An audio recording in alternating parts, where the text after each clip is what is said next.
Okay, good evening, folks. Dr. Freedom here with you. Time from Dr. News. News from in and around the universe that is so amazing, so astounding, so illuminating that you will whistle the middle eight of the original Doctor Who theme out of your butthole. Yeah, a lot of weirdness going on out there in the in the community. Everybody's sitting in anticipation. As you know, we're in October now. I say I got birds whispering to me that filming won't begin on Series 11 until around November 4th. And we're hearing, of course, 3 companions. Bradley Walsh apparently confirmed by Zoe Ball, and and a lot of and also the word going around is 10 one-hour episodes and a Christmas special. Just a little recap for you folks who are just now tuning in. This is what I am hearing. Yeah, it's not surprising they're going to change format as well as changing doctors and changing showrunners. Maybe Chibnall wants it this way. Maybe the BBC wants it this way. Details will get revealed as time passes, as they always do. So let's get into it. Let's get on to it. Let's get what I do have before someone goes, get on with it. You're annoying. I died laughing. Someone said that the other day on Facebook. They go, I made it halfway through this video, and I had to turn it off because he was so annoying. And I vote, that's funny. You did it for me in one line.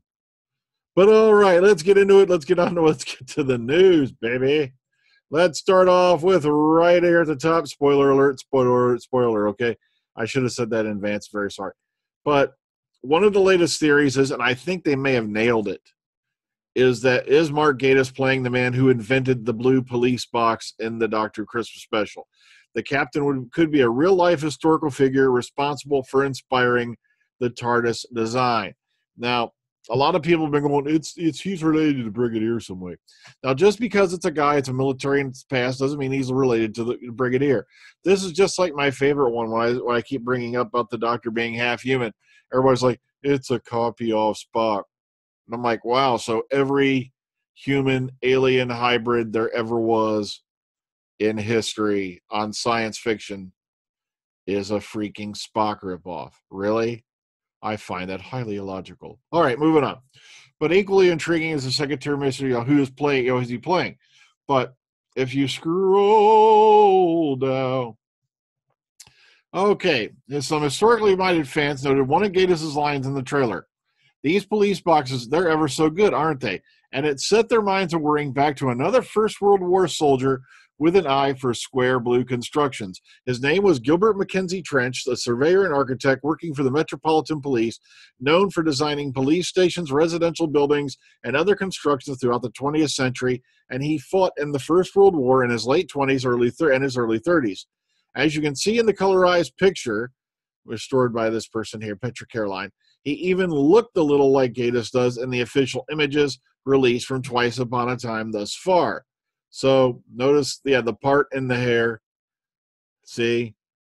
And it makes me wonder, as the Led Zeppelin song says. Well, what does that have to do with Doctor Who? Well, amongst all his achievements, Mackenzie Trench is probably best known for one of his smaller designs, the Metropolitan Blue Police Box, adopted from 1929. Other less official versions existed before this, and spreading across the UK over the following decades. Of course, the blue police box that he designed later became famous worldwide when it was adopted as the outer appearance for the Doctor's TARDIS. Dun, dun, dun. And I think they nailed it. I think that's who this is. I can't be 100% sure, but I'm like I said, that is just amazing, ain't it? That maybe, just maybe, that's who Gatiss's character is. So a lot of you guys go, I still say he's related to the Brigadier.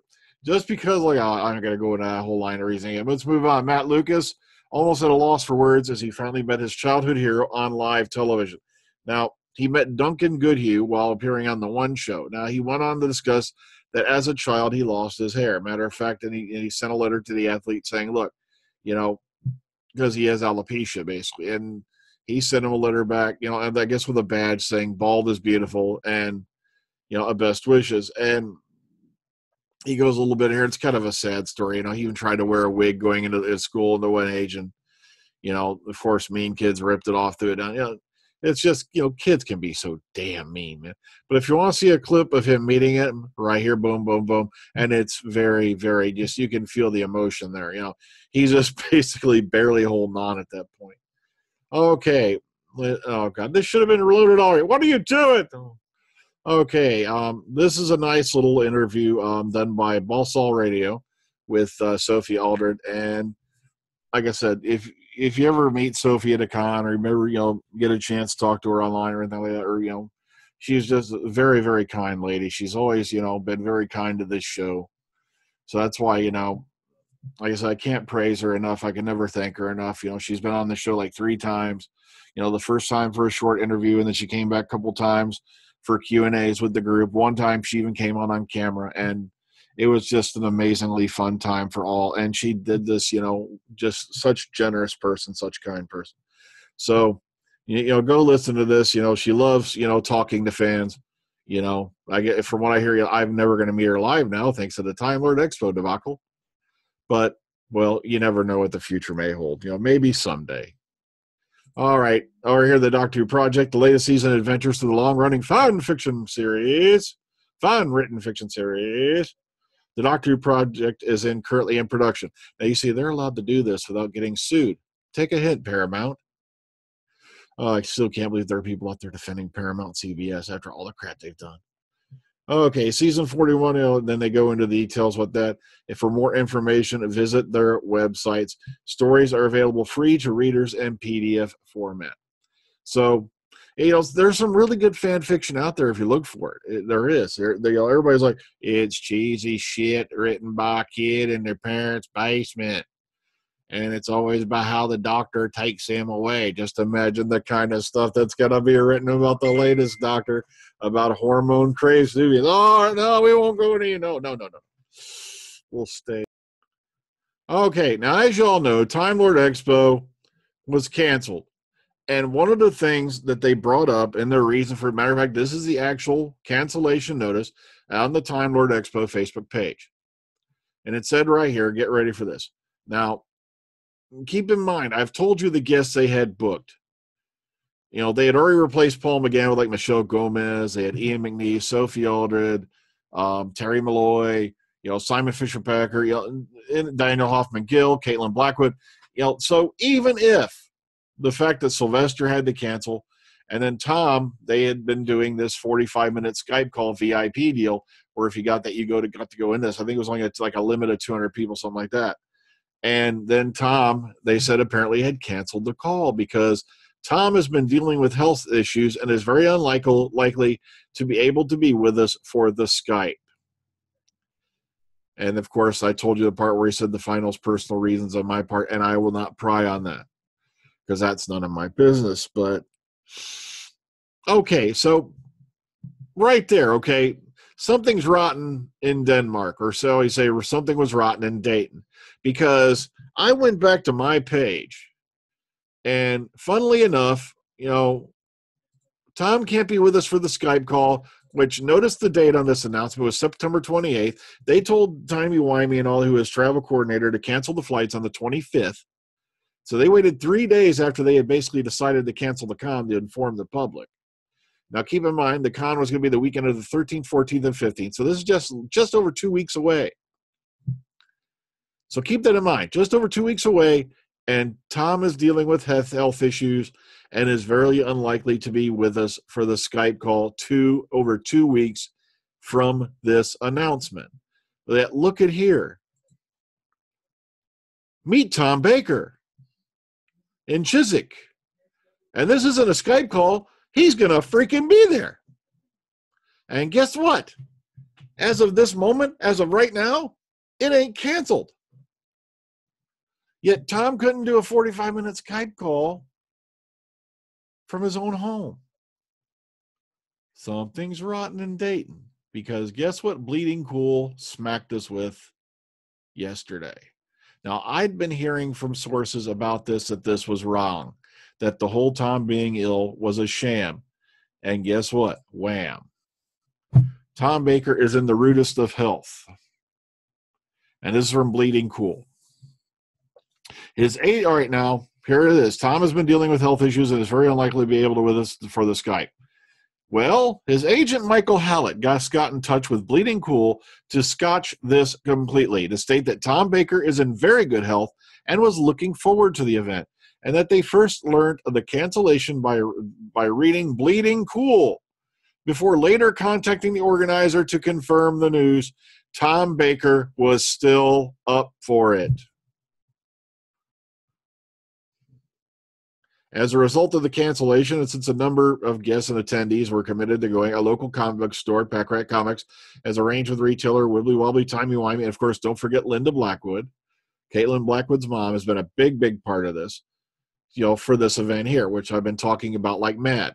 So if you're in Ohio, on the Saturday the 14th, from 10 a.m., 6 p.m., Pack Rat Comic Store on Hilliard. And if you're too worried about that, look up Wibbly Wobbly Timey Wimey, or look up Ohio Who. That's what's being called now, by the way. But it makes me wonder just what the hell is the real reason that they pulled the chicken switch 2 weeks before the con was supposed to happen. What really went on? I'm beginning to smell like, because one source is telling me that they hadn't paid for Tom yet. So kind of makes me wonder if they're booking out on that. Like I said, I know I can't confirm that. I can't even tell you the source is because I don't want them to get in trouble. But it's like I said, something's rotten in Dayton, and I think there's going to be a lot more truth on this revealed in the future.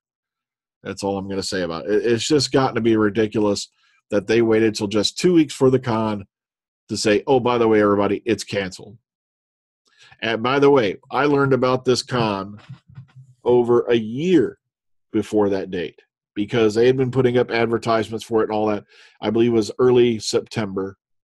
So I'd been looking forward to that con for over a year. I passed by 3 conventions. I believe one was a Horror Hound. I passed by Columbus, where I'm not kidding. This year I could have met David Tennant, Karen Gillan, Catherine Tate, David Bradley, and I passed it all up for this con because I wanted to meet some of the heroes that are not normally on the docket. And also it was an incredible event for the price. And shit happens, but still, don't outright lie to people, and especially Tom Baker. You just basically had a couple people that I know of who are like, oh great, Tom's in ill health. What does that bode for the future? He is in his 80s, and I'm sitting here thinking he's going to be in Chiswick a week after that. And that ain't canceled. So he can't be in too bad a shape. So I don't know. Like I said, if any more details come out about the Timelord Expo debacle in the future, I'll let you know. But it's just it's just ridiculous when, it's kind of like, I feel like that, I feel like the cat who's chasing, the red dot, and I chased it for a year. But well, let's get on to some happier stuff. Oh, that's right. That's all the articles I have for tonight. So, everybody take care. Like I said, there a lot of people are going, why don't you go to Chicago? TARDIS, Sophie, and all of them are going to be there. But it's just driving in the Midwest, in this part of the country in November, especially on Thanksgiving weekend, with every moron who's got a buttload of turkey. Then they got the Black Friday sales, people flying to those going on. But also what's really the big factor is the weather. You have no idea what the weather is going to do across these states. And driving back and forth to Chicago, especially, my wife and I have health issues that we deal with. Also, we got stuff that, it's like, I really, it's just one big ball of wax that we can't do it. And also, it's too short a notice anyway. And like I said, it's just depressing as hell. It really is. So until next time, everybody, I'm sorry I put you in a down mode, but I got to get out of here. So take care. Ta-ta. Enjoy the rest of your day. Have a good one. See you later. Good night.